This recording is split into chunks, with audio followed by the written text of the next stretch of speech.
Et nous allons lire dans Ésaïe au chapitre 1. Avant toute chose, nous lisons Ésaïe chapitre 1 du verset 2 jusqu'à verset 7. Cieux, écoutez, terre, prête l'oreille, car l'Éternel parle, j'ai nourri et élevé des enfants. Mais ils se sont révoltés contre moi. Le bœuf connaît son possesseur et l'âne la crèche de son maître. Israël ne connaît rien. Mon peuple n'a point d'intelligence. Malheur à la nation pécheresse, au peuple chargé d'iniquité. À la race des méchants, aux enfants corrompus. Ils ont abandonné l'Éternel, ils ont méprisé le Saint d'Israël. Ils se sont retirés en arrière. Quel châtiment nouveau vous infligez quand vous multipliez vos révoltes? La tête entière est malade et tout le cœur est souffrant. De la plante du pied jusqu'à la tête, rien n'est en bon état. Ce ne sont que blessures, contusions et plaies vives, qui n'ont été ni pansées, ni bandées, ni adoucies par l'huile. Votre pays est dévasté. Vos villes sont consumées par le feu. Des étrangers dévorent vos campagnes sous vos yeux. Ils ravagent et détruisent comme des barbares. Et oui, je répète le 7e verset. Votre pays est dévasté. Vos villes sont consumées par le feu. Des étrangers dévorent vos campagnes sous vos yeux. Ils ravagent et détruisent comme des barbares. Bien-aimés du Seigneur, mais quand nous poursuivons au verset 16, nous sautons tous les autres versets, nous avons au verset 16, Dieu dit, qu'est-ce que Dieu recommande? Il dit, lavez-vous, purifiez-vous, ôtez de devant mes yeux la méchanceté de vos actions, cessez de faire le mal. Apprenez à faire le bien, recherchez la justice, protégez l'opprimé, faites droit à l'orphelin, défendez la veuve. Venez et plaidons, dit l'Éternel. Si vos péchés sont comme le cramoisi, ils deviendront blancs comme la neige. S'ils sont rouges comme la pourpre, ils deviendront comme la laine. Si vous avez de la bonne volonté et si vous êtes docile, vous mangerez les meilleures productions du pays. Mais si vous résistez et si vous êtes rebelles, vous serez dévorés par le glaive, car la bouche de l'Éternel a parlé. Bien-aimés, ici, Dieu parle à son peuple. Nous, Congolais, nous sommes le peuple élu, nous sommes le peuple d'Israël messianique, parce qu'on parle de nous dans la Bible, dans Ésaïe chapitre 18, comme je vous l'ai expliqué. Alors, bien-aimés, écoutez-moi très bien. Écoutez-moi très bien. Suivez-moi ce soir. Et ce que Dieu vient de décrire, c'est ce que nous vivons dans notre pays. Les étrangers ont envahi notre territoire et ils sont en train de nous tuer. Et nous sommes en fuite devant les étrangers. Nous sommes désorganisés. Pourquoi? Parce que nous avons abandonné Dieu, qui nous a donné ce pays, qui nous a créé pour que nous puissions habiter. C'est notre territoire, notre héritage, notre territoire que Dieu nous a donné. Le Congo, c'est notre territoire. C'est un territoire qui a été donné aux Bantous, au peuple Bantou. Écoutez-moi bien. Le Congo, c'est un territoire, c'est notre héritage que Dieu a donné au peuple Bantou. Ce n'est pas un effet de hasard. C'est Dieu qui nous a donné ce territoire au peuple Bantou. Mais voici, nous fuyons maintenant devant nos envahisseurs qui viennent de l'Est et qui veulent nous arracher notre nation. Pourquoi? Parce que tout simplement, nous avons abandonné Dieu. Au lieu de suivre ses directives, ses commandements, nous pensons que ce sont nos aïeux, nos ancêtres qui nous ont donné ce pays. Non, ce ne sont pas nos aïeux. C'est Dieu qui est l'ancien des jours. C'est lui. C'est pas les morts qui nous ont donné cette concession grandiose que les Congo démocratiques, mais plutôt le Seigneur Dieu qui nous a donné ce pays. Vous, Congolais, réveillez-vous, réveillez-vous, réveillez-vous de votre aveuglement. Revenez sur le droit chemin. Vous devez écouter. Moi, je suis votre pasteur. Je vous parle avec audace, je vous parle avec force, parce que moi, je cause avec Dieu. Je vous l'avais prophétisé. En 2020, quand le coronavirus est arrivé, la RTNC m'a appelé, j'ai expliqué que cette maladie, c'était un fléau envoyé par Dieu tel que décrit dans l'Apocalypse, ça va se répandre de l'Asie jusque dans le monde entier. Et Dieu avait confirmé ce que je vous avais dit. Quand le volcan Nyiragongo est arrivé, moi, pasteur André Mbouch, j'étais appelé par la RTNC pour prier pour que le volcan s'éteigne. J'ai prié devant vous pendant 4 minutes. Dieu a fait ça dans 24 heures. Il a éteint le volcan Nyiragongo. Alors, c'est Dieu qui m'envoie vous parler, vous Congolais, vous peuple congolais, écoutez-moi bien, ouvrez vos oreilles là. Ne fuyez pas devant les ennemis qui veulent nous arracher notre territoire. Ne fuyez pas. Nous devons rentrer en nous-mêmes. Même si nous avons des différends entre nous, avec nos dirigeants, entre nous. Qu'est-ce qu'on dit? Il y a un adage qui dit, le linge sale se lave en famille. Mais nous ne devons pas céder devant les étrangers qui envahissent notre territoire, qui viennent mettre notre administration et qui veulent prendre, s'accaparer de notre pays, et vous dites que ce sont des libérateurs. Et ils disent qu'ils sont venus nous libérer. Écoutez-moi, c'est du bluff, c'est du mensonge, c'est une stratégie. Écoutez-moi, c'est exactement ce qu'on appelle le cheval de Troie. Le cheval de Troie. Et le cheval de Troie, ça signifie quoi? Ce sont des gens qui viennent avec un subterfuge, avec une malice, cherchant à nous faire croire qu'ils viennent en libérateur, mais ils ne viennent pas en libérateur. Ils ne viennent pas, ils viennent pour nous supplanter, ils viennent pour dominer sur nous. Regardez ce qui se passe à l'Est dans les pays qui est sous occupation étrangère du Rwanda. Combien nos frères sont morts? Combien on tue nos enfants? Combien on viole les femmes? Combien on massacre les femmes? Alors vous dites que ces gens-là sont des libérateurs.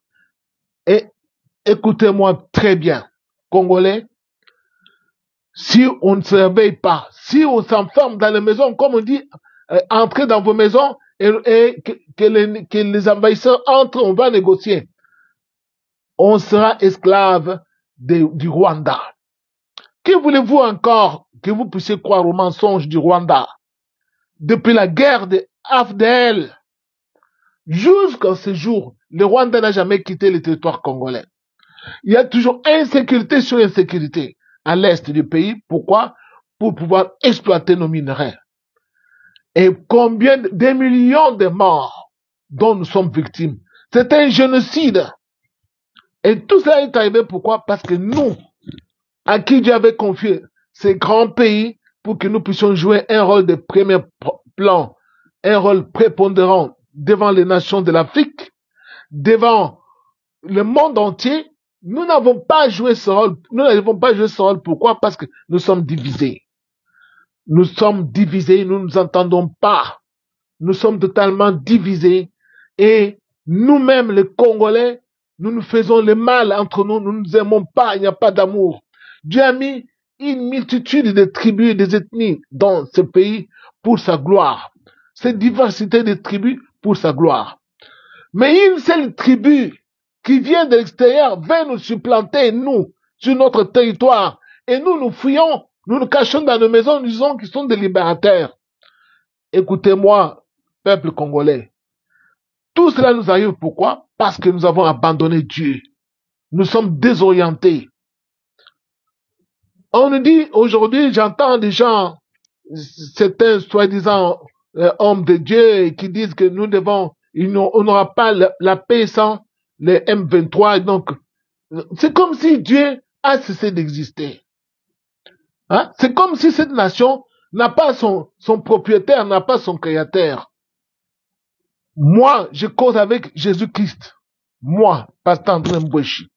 Jésus-Christ m'a dit de vous dire, nous ne devons pas négocier avec les M23, ces gens-là qui nous tuent, ces gens-là qui viennent, qui ont massacré nos frères à Goma. Plus de, je ne sais pas, 10 000 morts à Goma. Et nous, on va négocier avec ces gens-là qui tuent, qui continuent à violer, à piller, à tuer les gens, à prendre les véhicules de nos frères, les amener au Rwanda. Nous, on va négocier avec eux. Au moment où nous sommes, nous savons que toutes nos villes sont interdépendantes. La ville de Goma dépend aussi de Bukavu. Bukavu dépend de Goma. Et la ville de Kindu dépend de Goma. Et quand on bloque une ville, tous les autres habitants qui vivent dans d'autres agglomérations sont pénalisés. Au moment où nous parlons, il n'y a pas à manger à Kindu. Il y a des gens qui meurent de faim à cause de M23. Et nous, on va négocier avec ces tueurs, ces assassins. Pas question. Il n'y aura pas de négociation. Nous ne devons pas accepter les négociations. Et ça, je suis d'accord avec les autorités du pays qui refusent les négociations avec les M23. Et il n'y aura pas de négociations. Même avec les Rwandais, nous devons chasser les Rwandais du pays. Nous devons nous préparer pour affronter ces gens-là. Nous ne devons pas nous enfermer dans nos maisons. Moi, j'ai mon enfant qui est dans l'armée. Mon fils aîné, il est soldat. Tous les peuples congolais, nous devons prendre nos enfants, les envoyer dans l'armée. Nous devons envoyer nos enfants dans l'armée. Et si les gens s'imposent, il faut fermer les écoles, prendre les enfants, les mettre dans l'armée, faire la guerre d'abord. Parce que nous ne devons pas privilégier les études. Tant que nous sommes envahis, nous sommes en train d'être tués. Et nous sommes en train d'être exterminés. On doit faire un blackout total sur les études et prendre nos jeunes, les mettre, obliger, faire l'obligation donc totale de monter l'armée pour faire la guerre pour que nous soyons sécurisés sur notre territoire. Nous n'avons pas d'autre territoire. Nous n'avons pas où aller. Si vous avez acheté des maisons, je ne sais pas, en Europe, même si tu achètes ta maison, tu as une maison en Europe, on te fera savoir que tu es toujours un étranger. On est mieux que chez soi. Tous ceux qui ont acheté des maisons, que tu achètes n'importe à Dubaï, que tu achètes dans l'Afrique du Sud, sache que tu es un étranger. Tu n'as pas de droits inaliénables comme chez toi. Le pays où tu es né, le pays de tes parents, le pays de tes ancêtres. Tu n'auras jamais les mêmes droits que les natifs, les autochtones des endroits où tu allais acheter ta maison, je ne sais pas aux États-Unis, je ne sais pas en Europe. Nous sommes chez nous ici au Congo. Dieu nous a envoyé naître au Congo. Nous allons mourir au Congo. Alors, s'ils osent venir, comme ils sont en train de communiquer avec certains traîtres qui viennent prendre Kinshasa d'ici juin, qu'ils viennent, nous allons les anéantir. Écoutez-moi, Dieu m'a dit de vous dire ceci, peuple congolais. Écoutez-moi ceci. Kagame que vous voyez aujourd'hui, vous ne le verrez plus jamais. Le Rwanda, qui nous a massacrés pendant plus de 30 ans, on n'entendra plus parler encore de Rwanda au Congo. Si vous m'écoutez, si vous vous réveillez, et si vous cessez d'avoir peur, n'ayez pas peur, vous soldats dans le front, n'ayez pas peur, ne vous rendez pas. Souvenez-vous, Afdel est arrivé, les gens s'étaient rendus, ont déposé les armes, la division de Mobutu, qui était à côté de lui, ces gardes du corps qui étaient là-bas, les DSP, tous ces gens ont déposé les armes. On a amené tous les militaires à Kitona. Et là-bas, à Kitona, on avait les Rwandais, James Kabaré, avec tous ceux qui étaient à l'état-major, ont commencé à tuer tous les officiers d'état-major, tous ceux qui étaient des brevetés militaires, parce que le coup que nous vivons aujourd'hui a été préparé de longue date pour pouvoir anéantir le Congo en tuant tous les cadres militaires, les brevetés d'état-major, tous ceux qui avaient fait les académies militaires partout, on les a massacrés pour que nous soyons sans armée et qu'ils viennent maintenant nous assujettir comme ils le font. Et pendant toutes ces années de 30 ans, depuis la mort de Mosé Kabila, le Congo est dirigé par les Rwandais. Bisengimana était dans la police, il a introduit beaucoup de Rwandais dans la police. Alors, il y a beaucoup d'infiltrés. Pour tout ça, pour chercher un moyen de nous mater sur notre territoire. Réveillez-vous. Dieu m'a dit, vous ne devez pas avoir peur. Personne ne doit avoir peur. Se cacher dans la maison. Vous, les Congolais qui êtes dans les pays, dans les endroits où les Rwandais sont entrés, vous devez vous organiser en force de résistance, comme la France sous occupation allemande lors de la Deuxième Guerre mondiale 40-45. Les Français se sont organisés en résistants pour pouvoir faire des actions de sabotage. Et vous aussi là-bas, dans les pays, dans les territoires qui sont occupés, vous devez vous organiser pour faire des actions de sabotage. Saboter tout là-bas. Vous devez vous organiser pour faire des actions de sabotage là-bas. Ils ne doivent pas vous diriger parce qu'ils ne sont pas les nôtres. Ils viennent pour nous massacrer. Alors, Dieu m'a dit de vous dire cela. Réveillez-vous, vous ne devez pas accepter de négociations. Et s'ils osent venir à Kinshasa, on va les affronter. Personne ne va fuir. Nous sortirons de nos maisons, nous, nos enfants, nos filles, nos jeunes garçons, nous tous, on va les affronter. Parce que c'est question de survie ou de mort. Ne croyez pas à ces discours-là de certains soi-disant hommes religieux qui veulent qu'on puisse négocier avec M23, tout ça, et il n'y aura pas de paix sans M23. Écoutez, nous n'avons pas envahi le Rwanda. On n'a envahi aucun pays limitrophe. Aucun pays limitrophe. Nous sommes chez nous, avec nos enfants, avec nos femmes, avec nos enfants. Ce sont eux qui nous ont envahis. Notre cause est vraiment légitime et c'est des droits divins. Ils nous ont envahis. Dieu nous demande seulement que nous puissions nous repentir. Nous repentir avec sincérité. Nous repentir, cesser de nous faire des guerres. Il y a des hommes politiques qui sont là, qui ne lèvent pas leur voix et qui ne veulent même pas condamner ce qui se passe là-bas. Ils ont peur du Rwanda, ils ont peur de Paul Kagame. Écoutez-moi, et même des pasteurs.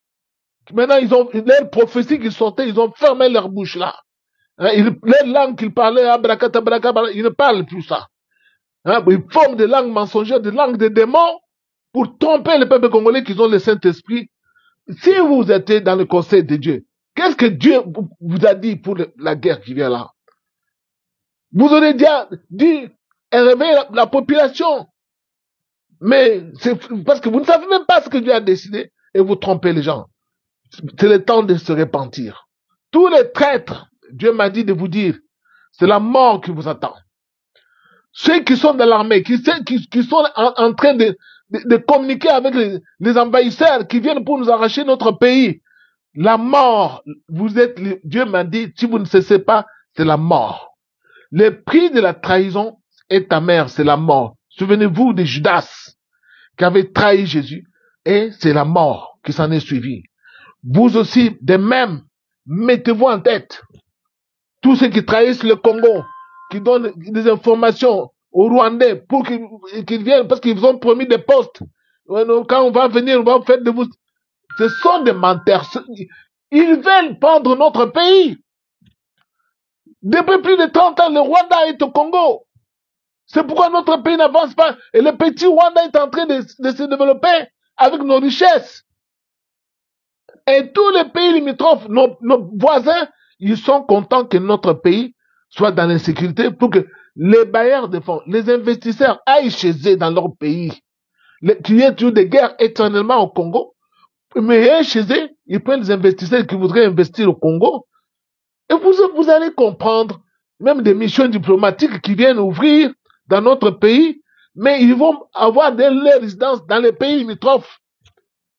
Et ça se fait où ça? Alors, tout ça, ça doit cesser. Nous, les Congolais, ne mettons pas confiance dans les hommes.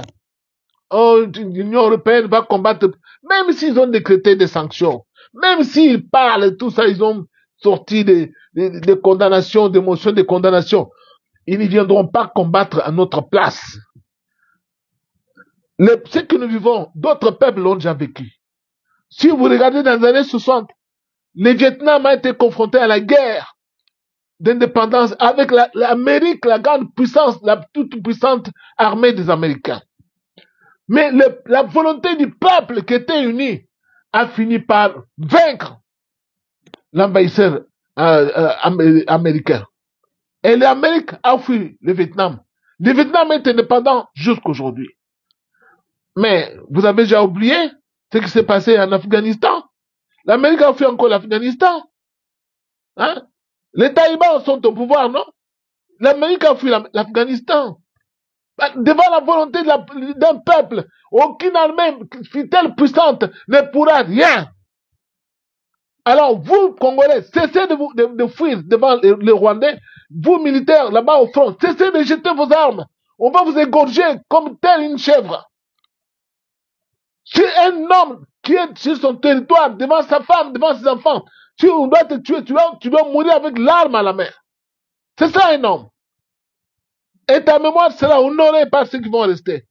Non pas tu jettes l'arme, on te coupe la tête comme une chèvre. Parce que tu as peur. Qui ne va pas mourir? Qui ne va pas mourir? Nous tous, nous sommes des passagers. Un jour, on va quitter la terre. Dieu m'a dit, le Congo doit se réveiller. Il doit jouer son rôle de premier plan. Le Congo doit décoller. Il doit jouer son rôle de premier plan. Un pays leader, un pays puissant, avec une armée forte. Et pour que nous puissions dominer et présider aux destinées de tous les pays africains qui sont ici. Et tous attendent que notre pays se tienne debout. Tous les hommes politiques qui détournent les fonds, quand on vous donne de l'argent pour bâtir des routes, vous détournez. On vous donne l'argent pour aller payer les enseignants, vous détournez. On vous donne l'argent pour aller construire les hôpitaux, vous détournez. C'est à cause de tout ça que la colère de Dieu vient sur nous. Cessez les détournements et répentez-vous. Parce que sinon, vous trahissez notre nation. Et même châtiment pour tous ceux qui collaborent avec les ennemis des envahisseurs, la peine de mort. Dieu m'a dit de vous dire, il va vous tuer. Alors, nous sommes maintenant au temps où chacun doit prendre conscience de ce qu'est notre nation. C'est une nation choisie par Dieu pour présider au destin des pays africains. Un pays leader. Nous sommes un peuple créé par Dieu pour diriger d'autres nations. Nous sommes un peuple, un grand peuple. Nous ne sommes pas un petit peuple. Ne vous enfermez pas dans vos maisons là-bas. Ne vous enfermez pas dans vos maisons. Moi, Dieu m'a dit, nous allons, Kagame, il m'entend, qu'il vienne. Cette fois-ci, nous allons le vaincre. Nous allons le vaincre. Et on n'entendra plus parler de lui. Comme lui, c'est quoi qu'il est, le seigneur de guerre, on va le vaincre. Parce que cette fois-ci, son audace a atteint jusqu'au nid. Il se croit qu'il est devenu Dieu. Lui, il n'est pas Dieu de l'Afrique centrale. Il n'est pas Dieu. Il a tué, il a trop tué, comme si tous ces hommes qui sont ici, donc ce sont sa boucherie, ce sont ses chèvres qui peuvent égorger comme il veut. Cette fois-ci, c'est fini. Nous, les enfants de Dieu, nous nous sommes levés, nous avons invoqué le Seigneur. Le Seigneur nous a dit de vous transmettre ce message. Vous, peuple congolais, réveillez-vous, rassemblez-vous, envoyez vos enfants à l'armée. Envoyez nos enfants, ne faites pas fuir vos enfants en Europe, en Afrique du Sud, je ne sais pas, à Dubaï ou... Nous devons envoyer nos enfants à l'armée, nous devons combattre pour notre survie. Un pays sans armée, c'est un pays qui ne vivra jamais. Dieu est là-bas au ciel, il a l'armée céleste. Alors nous, ici au Congo, nous devons avoir une puissante armée pour dissuader tous les pays qui nous entourent et qui veulent prendre le pan de notre territoire. Il n'y aura pas de balkanisation au Congo. Croyez-moi, Dieu m'a dit que je vous informe. Le Congo ne sera jamais balkanisé. Même pas 1 mètre ne sera pris. Nous allons tout récupérer. Parce que Dieu nous a donné ce pays pour nous, pour nos enfants et pour la postérité. Voilà ce que Dieu m'a dit de vous dire. Alors maintenant, que chacun se répande, demande pardon, parce que nous avons brillé par la nonchalance, par des trahisons, par l'idolâtrie, par les vols, par les détournements des deniers publics, par des tueries inutiles entre nous, des règlements des comptes, par la haine. Alors, surtout le tribalisme, Dieu ne veut pas ces mots qui rongent notre nation. Nous devons maintenant nous tenir debout. Le temps est arrivé, le Congo doit se lever comme un seul homme. Nous devons être unis. Nous devons bannir les divisions. Ce n'est pas un Mongala qui doit aller mourir pour nous, ou bien un Moulouba, ou bien un Katangé. J'entends parler que, voilà, on est contre les Baswahili, tout ça. Oh, quel gros mensonge. Quel gros mensonge. Mais nous sommes déjà cosmopolites. Dieu avait envoyé un leader. C'était Mobutu. Il a eu des défauts, tout ça, mais Mobutu a eu le privilège de pouvoir mélanger, de faire le brassage du peuple congolais. Il y a beaucoup de gens nous sommes mariés avec des Swahiliphones, nous sommes mariés avec les Bakongo, nous sommes mariés avec les Bangala, nous sommes mariés avec les Baluba, qui veut sortir ces gros mensonges-là, qu'il y a maintenant, je ne sais pas, on est en train d'exterminer les Swahiliphones. Ils cherchent comment nous diviser. Parce qu'ils veulent prendre la partie de l'Est pour pouvoir un peu aveugler les gens qui sont à l'Est. Vous voyez, nous sommes venus vous libérer. Vous devez nous aimer parce que là-bas, à l'Ouest, là-bas, on ne vous aime pas. Nous vous aimons. Non, vous, les frères, vous êtes là-bas à l'Est. Butembo, Beni, Goma, Bukavu, partout là-bas, Uvira, et que ce soit Bunia, Kisangani, vous devez savoir que vous êtes les nôtres, vous êtes nos frères de sang. On ne vous laissera pas sous la domination de ces étrangers-là. Nous allons vous libérer. Dieu m'a dit de vous dire ça. Vous êtes nos frères. Et nous construirons des routes pour désenclaver même ces régions-là. Dieu a dit, il va faire ça pour nous. Nous n'allons pas mourir comme ça, vous laisser sous la domination des Rwandais. Alors, il n'y a pas de tribalisme contre les Swahiliphones. Il n'y en aura jamais au Congo. Parce que nous sommes tous frères. L'amour d'appartenir à un Congo fort habite tous ceux qui sont à l'Est, aussi bien que ceux qui sont à l'Ouest. Et on a cherché à nous balkaniser depuis longtemps. C'est pourquoi on est en train d'envoyer ce concept-là de, voilà, on est en train de martyriser les Swahiliphones. Quel gros mensonge. Quel gros mensonge. Bien-aimés du Seigneur, voilà ce que je voulais vous faire savoir. Nous allons prier à présent.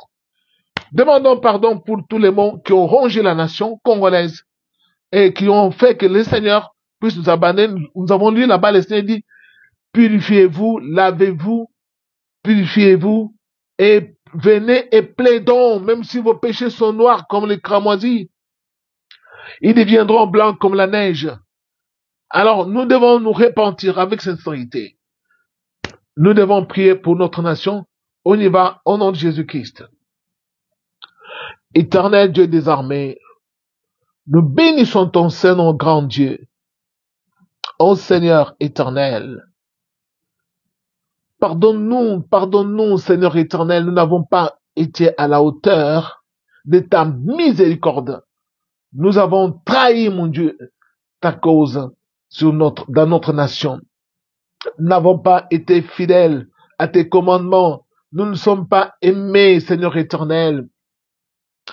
Nous avons abandonné la justice. Nous avons